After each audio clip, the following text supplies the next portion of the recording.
Good afternoon, Ms. Nielsen. We already have your information populated in our system. Thank you for checking in using our voice recognition system.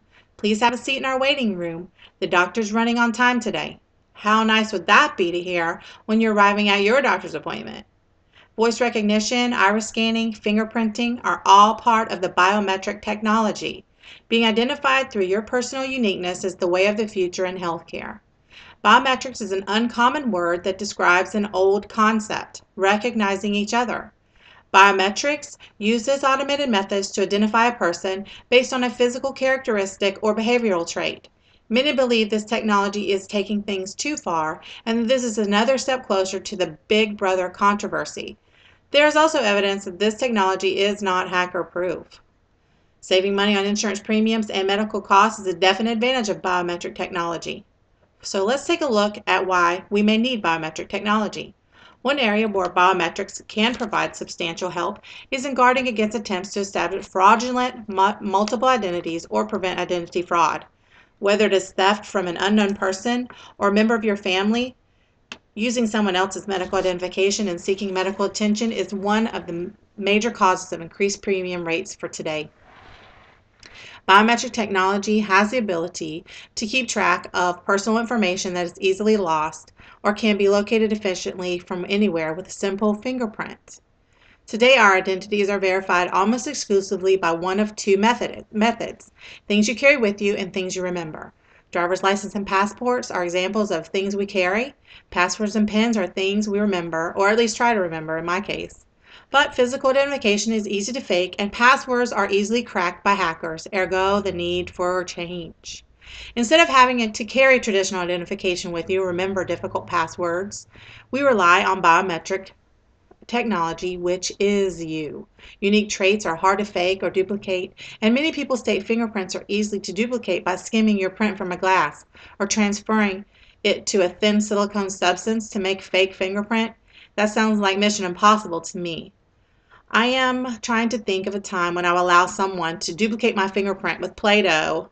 I don't know how that would work, but I do know a fingerprint capture story where authorities did acquire fingerprints from a glass and use this to arrest and charge a serial rapist who is in prison now for life. This is from Nashville, Tennessee.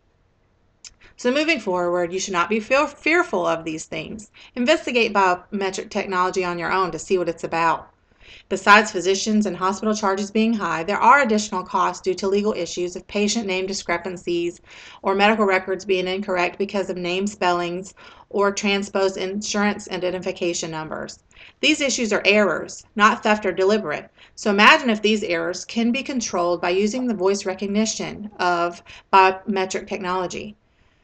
Biometrics is not like an implant or a chip that includes all of your information. Biometrics is the use of your own unique body part that can distinguish you from anyone else. There is technology available that will alter your fingerprints, such as transfer the fingerprints from one hand to another and vice versa.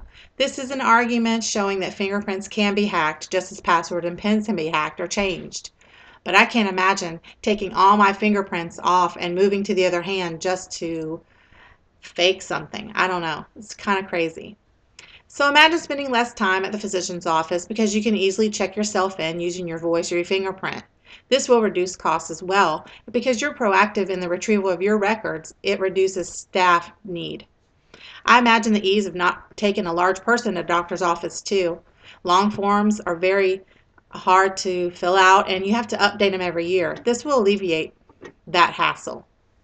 I envision how banks are using fingerprints as signatures on the back of checks and other transactions.